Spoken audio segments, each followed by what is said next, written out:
За сайн байцгаана хүүхдүүдээ.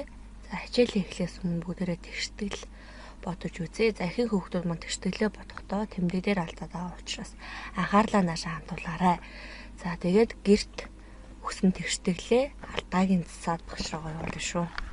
За өгсөн тэгштгэл маань мэдээж энгийн боторхон тэгштгэл буюу рационал тэгштгэл байна. За эхлээд бүгдээрээ энгийн бүхэл утга нь юу вэ? Боторхой утга нь юу вэ гэдгийг эхлээд харна. За 2x-с хасах нэг бол бүхлээр бичигдсэн байна. 3x-ын 4 бол хуваах нь 2 энгийн боторхой, энд энгийн боторхой. За энд энгийн боторхой бүхэл байгаа учраас бүхэл утгуудаа бүгдээрээ энгийн боторхой хэлбэрээр бичнэ. За энгийн боторхой хэлбэрээр бичнэ гэдэг нь 1 гэсэн хуваарьтай болгоно гэсэн. За 1 гэсэн хуваарьтай болгосныхаа дараагаар бүгд энгийн ижил хуваарьтай болгоно. Тэгэхээр 1 2 3-ыг хамгийн бага ерөнхий хуваа гэдэг чинь 6 учраас 6 гэсэн ижил хуваарьтай болох юм байна гэж харж болно. За одоо бүгдээ гүйцээг хурж өгдөгнөө өгнө.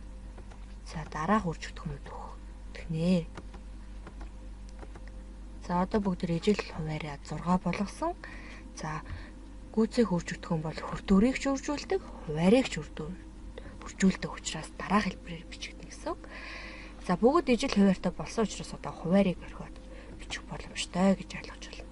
За одоо бүгдээ хаалтаа задлана. За хаалт задлахаас өмнө тэмдгийг маш сайн анхаарах хэрэгтэй. За сөрөг тэмдэг бол хаалт дотор тэмдгийг эсрэгээр нь бичээрэй гэсэн гэдгийг бас харна. За эсвэл бүгдээ хасах 3 гэдэг тоогоор үржүүлж гинэ гэж бас ойлгож байна. За бүгдээ хасах 3 болон хасах 1 гэсэн тоогоор үржүүлж гинэ гэж одоо бүгдээ үзье. За хасах 1 гэж энэ тэмдгийг ойлгож байна шүү. За 6-г 12x-ээр үржүүлэхээр 12x 6-г хасах 1-ээр үржүүлээд хасах 6. Хасах 3-ыг 3x-ээр үржүүлээд хасах 9x, хасах 3-ыг хасах 4 үржүүлээд нэмэх 12. Ижил тэмдэгтээ тоонуудын үржүүр нь эерэг тоо гардаг, эсрэг тэмдэгтээ тоонуудын үржүүр нь сөрөг тоо гардаг гэсэн дүрмээ баримтлаад явах боломжтой. За хаалтаа задлсан байна. Энд давхар хаалт байгаа учраас ихтэй хасах 3-аар хаалтны илэрхийлээ задлсан байна.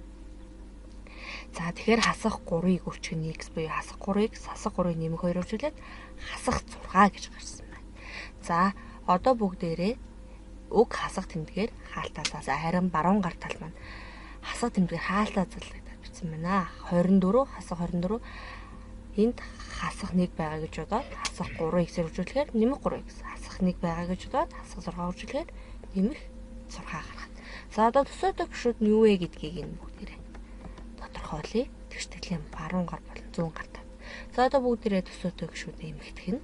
За 12x-с 9x-ийг хасаа гэсэн үг. За тэгээд гişүүд маань яг өмнөх тэмдэгэндээ захирагдаж явна гэдгийг дахиж нэг санаарай. За тэгэхээр 3x-тэй нэмэн 6, 5x-с нь 16. За эд нэмэх 2, хасах 24 байгаа учраас хасах 22, 6-аг нэмээд хасах 16 гарсан байна шүү. За адилтгал хувиргалтын аргыг хэрэглэн 2 талаас нь 3x-ийг хасаад өгсөн байна. За энэ үед болохоор 3x 3x-тэйгээ тэг 6 болцсон байна. Тэгштгэлийн маань баруун гар тал 5x-с 3x-ийг хасаад 2x. За 16 маань өмнөх хасах тэмдэгтэйгээ бичигдээд хасах 16. За харин одоо 16-г нэмэж өгсөн байна. Тэгэхээр 22 тэнцүү 22x. За x-ийг 2 дахин авсан учраас 2 дахин багасгахад 1x ятг болчихно. Тэгээд x тэнцүү 11. За өнөөдрийн хичээл сэдв бол гурвалжны талбай. За бүгдээ өгүүлбэрийг уншаад тэгшүнс гурвалжны кадетууд 5 болоо 12 см бол талбайг олоорой. За бид нар кадет гэдэг үгтхүүнээ нэмж сэргээ санах байна. За бүгдээр тэгшүнцэд гурвалж өгсөн байгаа. За тэгшүнцэд гурвалжны талбайг олохдоо бүгдээрээ тэгшүнцэг хэлбэр үүсгээд тухайн тэгшүнцэгтийн талбайг олоод хоёр туваахад тэгшүнцэд гурвалжны талбай гарч ирдэг байгаа. За бид нар тэгшүнцэгт гурвалжны кадетууд өгсөн, өөрөөр хэлбэл тэгшүнцгийг налсан хоёр тал нь өгсөн гэж ойлгож байна. За энэ тохиолдолд тэгшүнцэд гурвалжны талбай яаж олдог вэ гэхээр А-г Б-гээр хөвжүүлээд хоёр туваахад гарч ирдэг байх нэ. За нэмээд хэлэхэд тэгшүнцгийн эсрэг урших талыг хевтнүүд. За налсан хоёр талыг нь болохоор кадет гэж нэрлэдэг. Тэр өмнөх бодлого авч үзэхэд бид нар кадетууд нөгөөгцөн өөрөөр хэлбэл тэгшүнцгийг налсан хоёр тал нөгөөгцөн гэсэн. За өмнө нь үсэн томьёонд шууд орлуулад бодох боломжтой. Өөрөөр хэлбэл 5-ыг 12-оор үржүүлээд 2 туваахад уг тэгшүнцэд гурвалжны талбай гарч ирдэг гэсэн үг. За тэгэхээр тэгшүнцэд гуршны талбай бол кайдатын үржүүрийн хагастай тэнцүү гэж ойлгож байна тий. Харин одоо бид нар тэгш өнцөд гурвалж юм биш дурын гурвалж өгсөн байна. Тэгвэл ийм гурвалжны талбай хэрхэн олох вэ гэхээр эхлээд бүгд тэр гүйцээгээ тэгш өнцөгт үүсгэж. За тэгш өнцөгт үүсгэж. Хэрвээ А цэгээс доошогоо өндөр буулгах юм бол энэ хоёр гурвалжны талбай тэнцүү, энэ дүүсэн гурвалжны талбай, энэ дүүсэн гурвалжны талбай. Өөрөөр хэлбэл дотор байгаа бидний олох гээд байгаа гурвалжны талбай бол цэнхэр гурвалж, улаан гурвалж хоёрын талбайтай тэнцүү гэж ойлгож байна. За тэгээ А цэгээс 90 градусаар буусныхаа бид өндөр гэж нэрлэдэг. Эсрэг тал руугаа буусан шулууныг өндөр гэж нэрлэгнэ. За тухайн өндөр буусан талыг бид нэр суурь гэж нэрлэдэг. За тэгэхээр гурвалжны талбай бол суурийн өртгийг өндрөө үржүүлсэний хагастай тэнцүү. Өөрөөр хэлбэл өндрийг суурьаар үржүүлээд хоёр туваахад гурвалжны талбай гарч ирдэг гэж ойлгоно. За тэгвэл А-шийг үржигнэ, хуваах нь 2. За тэгвэл одоо бүгдээрээ жишээ бодлогонуудыг авч үзье. Суурь нь 5 м, өндөр нь 10 м байх гурвалжны талбайг болоорой. За эхлээд гурвалжангаа харъя. За суурь нь 5 м, өндөр нь 10 м. За юу өгсөн бэ гэхээр А нөгөгцөн, Аш нөгөгцөн үед бид нэр талбайг олгож байгаа. За талбайг олох томьёо маань өндрийг суурьаар үржүүлээд 2 туваана. 5-ыг үржигнэ 10, хуваах нь 2 тэнцүү 25 см квадрат гарах нэ. За суурь нь 8 м, өндөр нь 9 м байх гэдэг. Бүгдээ харъя. Суурь нь 8 м, өндөр нь 9 м. Мөн адил бидэрт юу өгсөн бэ гэхээр суурь болон өндөр өгсөн. Одоо бүгдээ талбайг олгож байна. За тэгэхээр талбай бол өндөр болон суурийг үржүүлээд 2 туваасна тэнцүү. Тэгэхээр 8-ыг 9 үржүүлээд 2 туваахаар 36 м квадрат. Уг гурвалжны талбай маань 36 м квадрат гэсэн. За 6 м өндөртэй гурвалжны талбай нь болохоор 24 м квадрат бол суурь өртөг болоорой гэж. За өндөр нь 6 м гэж өгөгдсөн. Бид нар суурийн өрт нь өгдөөгүй Ааг олох хэрэгтэй. Гэхдээ бид нарт талбай өгсөн. За талбай гэдэг бол өндөр суурийн урт хоёрыг үржүүлээд 2 туваасна тэнцүү. За энэчнээс Ааг болох юм бол талбайг 2 дахин аваад өндөр туваах юм бол суурийн урт гарч ирдэг гэсэн. Тэгэхээр 2-ыг 24 үржүүлээд 6 туваахад суурийн урт нь гарч ирнэ. Суурийн урт нь 8 м. За одоо бүгдээ яг томьёогоо ашиглаад талбайгаа олох боломжтой. Та бүхэн харж байгаа суурь өгөгдсөн, өндөр өгөгдсөн байна. За тэгэхээр суурийг өндөр үржүүлээд 2 туваахад талбай гарч нөрөв 42-ыг 2 туваахад талбай гарч ирдэг. Талбайг 2 дахин аваад суурь туваавал өндөр гарч ирнэ. Талбайг 2 дахин аваад өндөр туваавал суурь нь тус байдалтай холдох нэ. За дараагийн өгүүлбэртэй танилцъя. Бас ширээний тавтлан дараах зургийн дагуу ботгоор болсон байна. Ширээний өргөний 1 м, урт нь 2 м. Нийш талбайг будахтаа 500 г бодог ордог бол цэнхэр ягаан ногоон мууднаас тус бүр хэдэн грамм орох вэ? За бид нар өмнө тэгш өнцөд гурвалжны талбай болон гурвалжны талбайг өдсөн учраас цэнхэр болон ногооноор будагц хэсгийн талбайг олж болно. За харин ягаанаар будагц хэсгийн талбайг хэрхэн олох вэ гэдэг асуудлыг одоо бүгдээрээ судлаа. За цэнхэр болон ногооноор будагцсан тэгш өнцөд гурвалжны талбай маань өндрийг суурьаар үржүүлээд 2 туваа. Тэгэхээр нэгийг 0.8 үржүүлээд 2 туваа. Тэгэхээр цэнхрээс бол 0.4 м квадрат юм байна. Ногоон нь бол 0.4 м квадрат юм байна.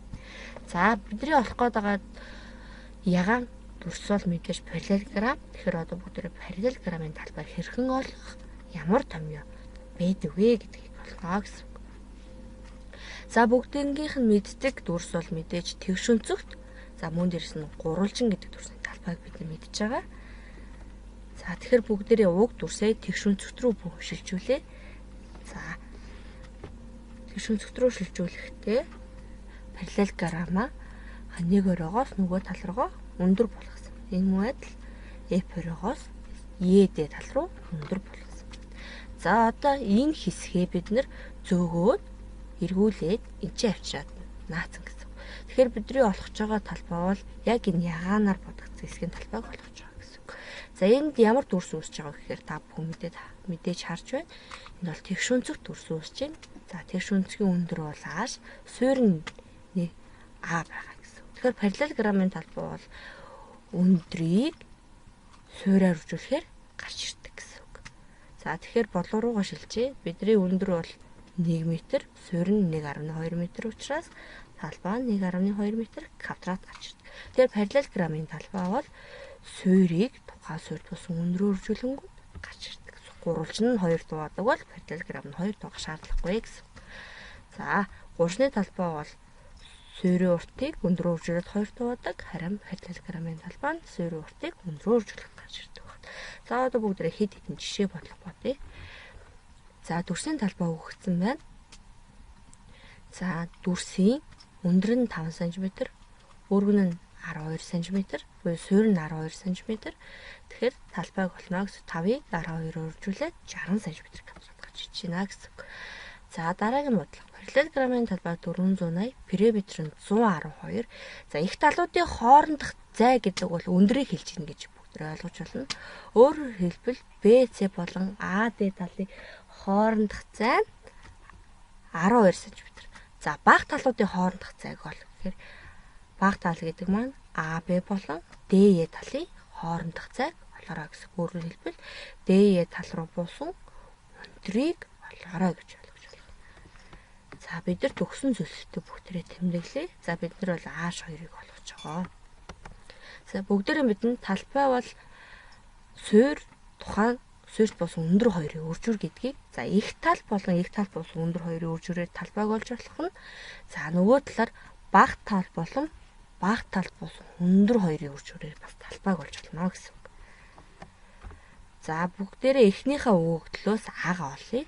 За, талбай бол 480. Их тал буусан өндөр бол 12. За, тэгэхээр энэчнээс Аг олно гэдэг нь талбайг H1 тугаана гэсэн. Тэгэхээр 480 см квадрат та 12 см хуваагаад 40 см гарч иж байна гэсэн. За, одоо бүгдээрээ өгсөн периметр ашиглана. Бүгдээрээ мэдж байгаа параллелограммууд эсрэг талууд нь хоорондоо тэнцүү гэдгийг. Тэгэхээр AB тал B бол DC тал мөн B гэсэн үг. AD тал A бол BC тал мөн A гэсэн үг. Тэгэхээр периметр нь A дээр B-г нэмээд 2-оор үржүүлсэндээ тэнцүү гэсэн үг. Энэчнээс харах юм бол AB2-ын нийлбэр нь 56 гэсэн.